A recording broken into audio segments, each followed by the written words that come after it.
On a cool summer morning, 10 cadets take off for a regular military exercise. By sundown, 4 are seriously wounded. 1 might not survive the night, and 2 lie dead. Officially, it's catalogued as a win. Unofficially, it screams of cover-up and betrayal. But that's the end of the story. If we want to know what happened, who made it, and who didn't, we have to go back, way back, to 15th July, Orientation Day at a prestigious military college. It's lightly drizzling as 301 students line up at the edge of a bridge, anxious, alive, and entirely unaware that they're about to walk straight into an elaborate death trap. The college they're about to enter is no ordinary academy. It's an institution designed to mold officers into deadly weapons. This year, 301 young men and women are ready to join. Within this college's cruel walls, they'll be broken and rebuilt. Nearly half of them will be buried before graduation. Some will crack under pressure, others will be culled by their fellow students, and some will rise above the rest. This is an account of the students, the cadets' first year, and the question that haunts the survivors. Was it all bad luck, or something far more insidious? To protect the identities of those involved, all names have been changed to aliases. Fair warning, there are a lot of names on our list. Our list is so long, in fact, that it would be too confusing to go over in a single broadcast. So, over the next 3 Thursdays, we'll analyze several key players, piece together clues, and uncover dangerous secrets. This is part 1 of the Freshman Massacre.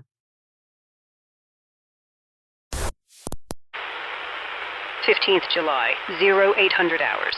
Core subjects, 14. Status, 14 living. 0 casualties. 0 missing. 14 first years. All present. All accounted for. For now. Remember these numbers. Not all of them survive the year. The cadets come from all across the kingdom. Children of merchants and farmers, landowners and courtiers, gentry and common folk. Some of them were born to immense privilege. Others only know struggle and desperation. Some have everything to prove, while others have secrets worth killing for. Some become heroes, while others are entirely forgotten.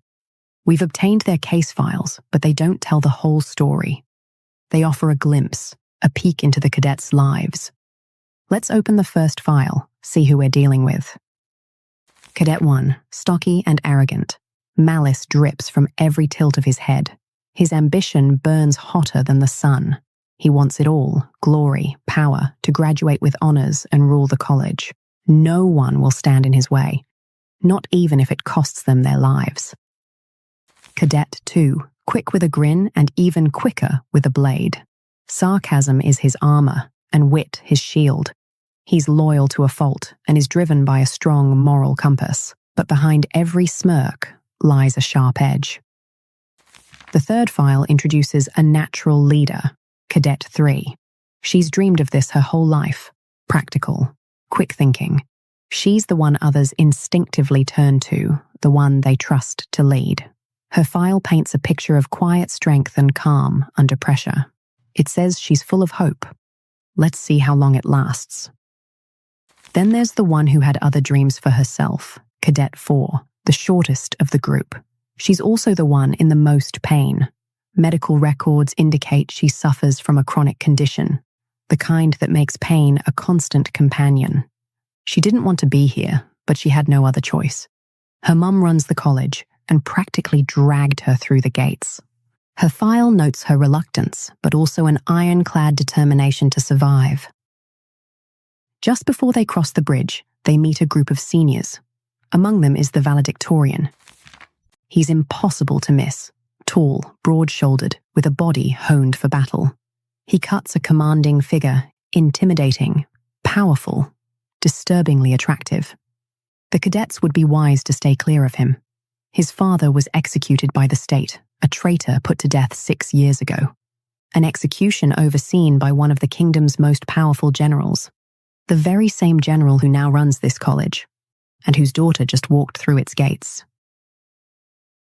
And finally, the one with everything to live for, Cadet 5. He couldn't be happier. This day means everything to him. He's here to make a mark, to graduate, and later marry his childhood sweetheart.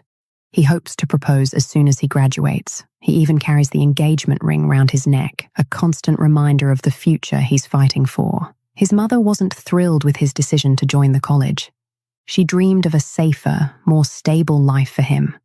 A life away from the dangers that lurk within these gates. She thought the college wasn't any place for her son, but 5 doesn't see it that way. To him, this was his best chance to set up a future. He's standing on the edge of that future now, eager to begin. He just doesn't know how close to the edge he really is. 5 steps forward, confident, eager to cross the bridge and enter the college gates. But he never makes it. In the blink of an eye, his foot slips. He's unable to find purchase on the slick stone. Witnesses describe the incident as horrifyingly fast. 1 minute he was there, full of life. The next, a sickening crack echoed across the bridge. 1 minute, he was striding across the bridge. The next, he lay dead and broken at the bottom. It's a harsh introduction to the college's brutal culling process. Cadets 3 and 4, already on the bridge, are numb with shock. But they have to keep moving. With the first casualty of the group, there's blood in the water, and predators begin to circle. Cadet 1 has his eyes on Cadet 4, the general's daughter, an easy target. He can't wait to kill her. Cadet 4 is unnerved, but determined. She knows the rules of the game, and she'll use them to outwit him. When the time comes, she'll fight him head-on. But first, she'll manipulate the school's rules to keep him off her back.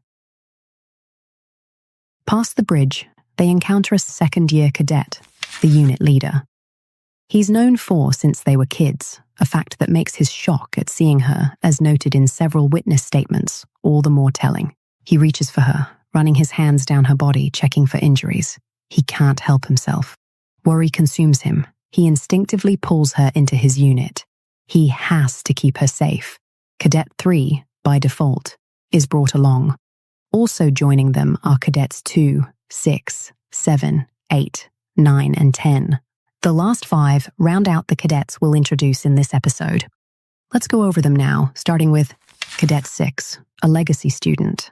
Her bloodline runs thick with military achievement. Her father retired last year after an illustrious career. Her brother, also in the military, seems to be following in his footsteps. Expectations for Cadet 6 are high, but her confidence matches the weight of her family name. Failure, for her, isn't an option. Cadet 7 is a hard person to like. She has a deep, almost primal need to tear everyone down. There's a 10-foot wall of bitterness around her. It's evident in the way she carries herself, in the edge that says she's not here to make friends. If this college is a jungle, then Cadet 7's a cheetah, ready to pounce at a moment's notice. The other cadets keep her at a distance. No one would vote her most popular for the class superlative. But it's hard to ignore the ferocity in her eyes, a stark reminder that in this game, sheer willpower can carry you further than popularity ever could. Cadet 8 is no stranger to failure. He flunked his first year and must now repeat it. There's a hunger in him, a need to prove himself, but the question lingers. What actually held him back last year? He's skilled and competent. Everyone assumed he'd sail through college. Yet, here he is, fighting for his place, again. Cadet 9's most notable quality is crippling indecision. He is frustratingly uncertain, second-guessing himself at every turn. He keeps trying to find the courage to act, but never does. It's painful to watch. In class, his hand will shoot up to answer a question, only to quickly lower as doubt eats at him. His hesitation makes him an easy target for Cadet 7's cruel mockery. She's quick to pick him apart, further pushing him into his shell. 9 obviously senses the danger closing in around him, but his inability to stand firm or make a choice will leave him vulnerable. Cadet 10 has a knack for making enemies. Arrogant, dismissive, and quick to sneer, he's always eager to degrade anyone he sees as weak or a liability. His ego's bigger than his common sense, and it shows. He's already clashed with Cadet 2, who makes it clear he thinks 10's a dick. He surrounds himself with the most aggressive and hostile cadets in the college and shows little care for anyone outside this circle. When it comes to picking sides, Cadet 10 always gravitates towards bullies, but it may come back to bite him. A legacy student, a bitter cynic, a desperate repeater, a coward, and a bully. This volatile mix rounds out the first group of cadets we'll follow. The college wastes no time in throwing them into the fire. The first physical assessment of the school year is designed to test the cadets' skills. By now, they all know what failure costs. 5's slip at the bridge is fresh in their minds. But this test is different. The cadets don't just risk failure, they risk being broken, humiliated, hunted. The assessment takes place in the sparring gym on the first floor of the college's academic wing. A massive room filled with the stench of sweat and fear. 20+ sparring mats are laid out, each a stage for its own brutal matchup.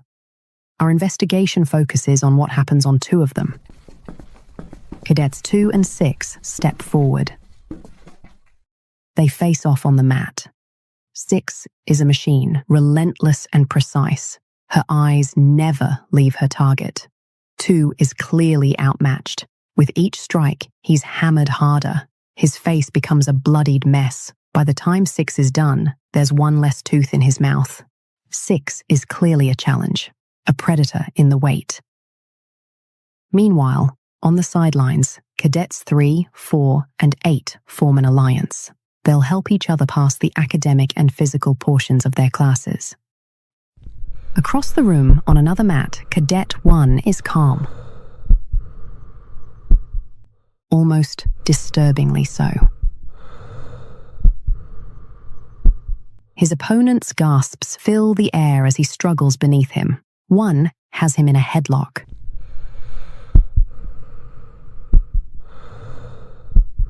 With a sickening snap, the cadet drops, lifeless. The room freezes.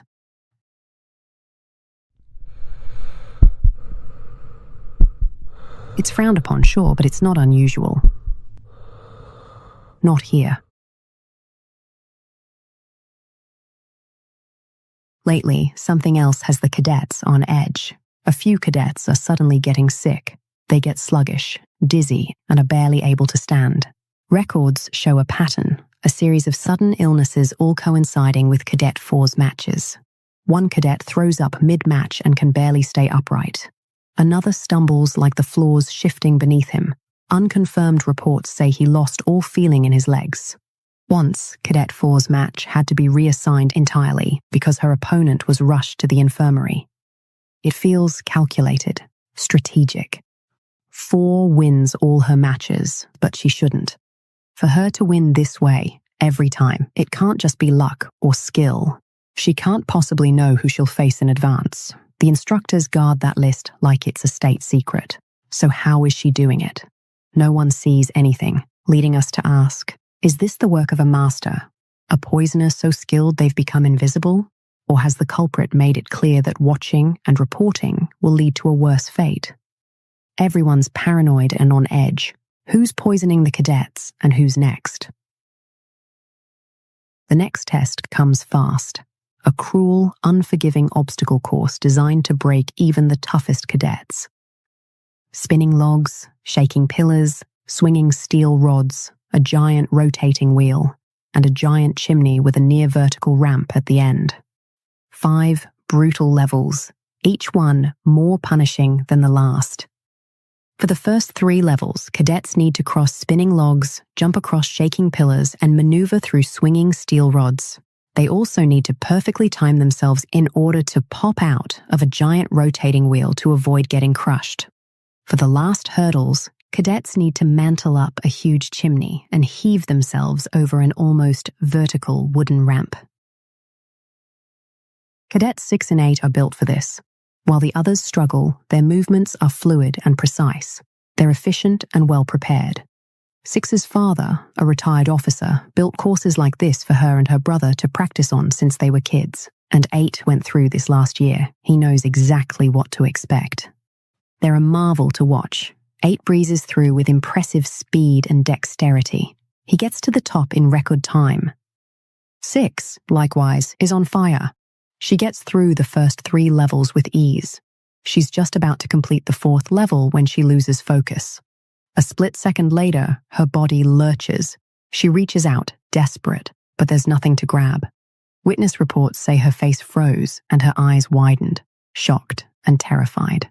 She frantically waved her arms to find purchase as she plunged to death. Cadets 2, 3, 9, and 10 struggle, even during practice, but none of them struggle as much as 4. According to her medical file, she's too short to cover the chimney's width, and she doesn't have the strength and power needed for the ramp. Practice after practice, she tries to find a way through, but she falls short every time. Until assessment day. According to witnesses, she grabbed one of the hanging safety ropes and dragged it horizontally across the chimney wall. She then braced one foot against the opposite side and started to climb, hand over hand on the rope, walking up the wall. With trembling muscles, she'd made it. At the ramp, she sprinted up and stalled just shy of the edge. But before she fell, she plunged her dagger into the wood and gripped the handle to pull herself higher. She then stepped on the dagger like a foothold and hauled herself over the edge. No one saw it coming. One of the other battalion leaders is noted to have been furious. She demanded that 4 be disqualified, but 4's battalion leader, the valedictorian, and the rules are on her side. She didn't cheat, she just refused to lose.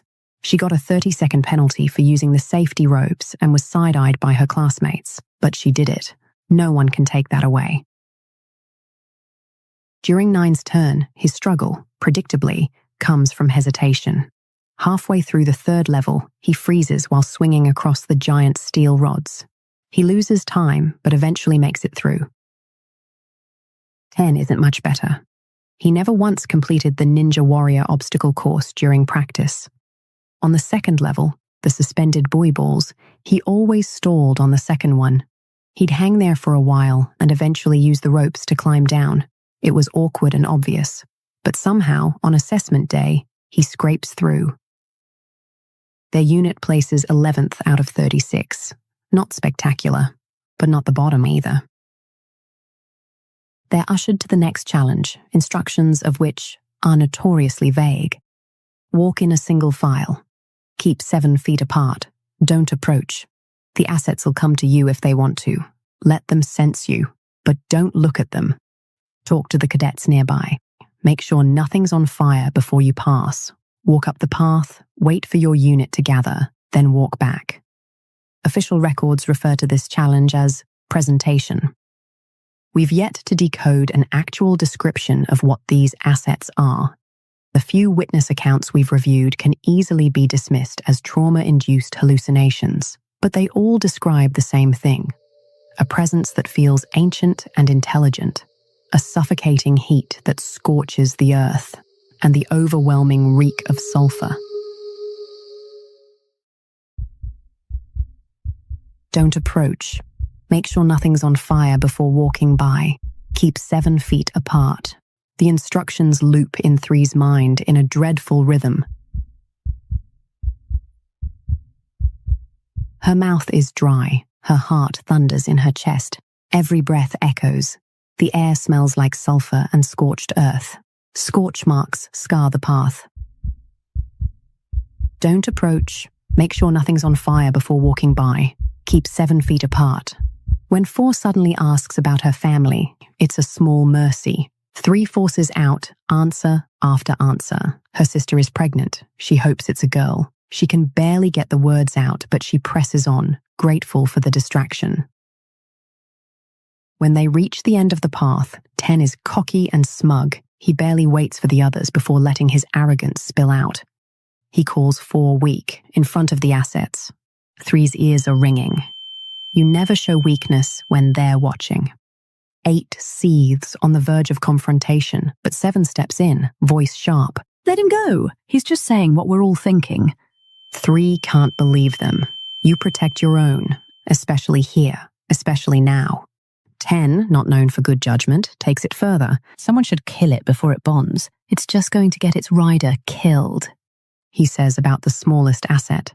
He's obviously deranged and completely unhinged. 3's about to suggest they start heading back, but 9 beats her to it. Maybe we should go back. I mean, if you think we should. We don't have to, of course. 3 prays the assets didn't hear him. The cadets turn around and start the walk back. Don't approach. Make sure nothing's on fire before walking by. Keep 7 feet apart. The instructions echo in 3's mind. They're pretty incredible, aren't they? 2 murmurs, awestruck. They're honestly a little underwhelming, 7 scoffs. 3 turns around, incredulous. Like this isn't stressful enough without you insulting them? 4 cuts in to steer the tension elsewhere. Folklore, ghost stories, something safe. 3 is surprised none of the others know the village legends, wyvern, venin, stories to scare wayward children. Cadet 4 is the only one familiar with them. 3's pulse calms and she almost feels steady as the cadets walk on. Then she notices 9, who's ahead of her, slowing. She suggests he pick up the pace. Maybe we should slow down and take our time. Or I guess we can go faster if we want to get out of here. Searing heat slams into them. 3 yelps, instinctive and shocked. 9 is gone, a charred heap on the ground. The air is thick, pungent sulfur, burnt grass, acrid fear, and something worse. Keep walking. 8 moves everyone forward. 7, unsurprisingly, starts complaining about the smell, but 4 cuts her off, voice sharp. Could you please have some level of decency? Then something steps between 3 and 4. 3 doesn't turn to look, but she can feel them. Large, heavy, dangerous. 4 speaks to them, quiet and measured.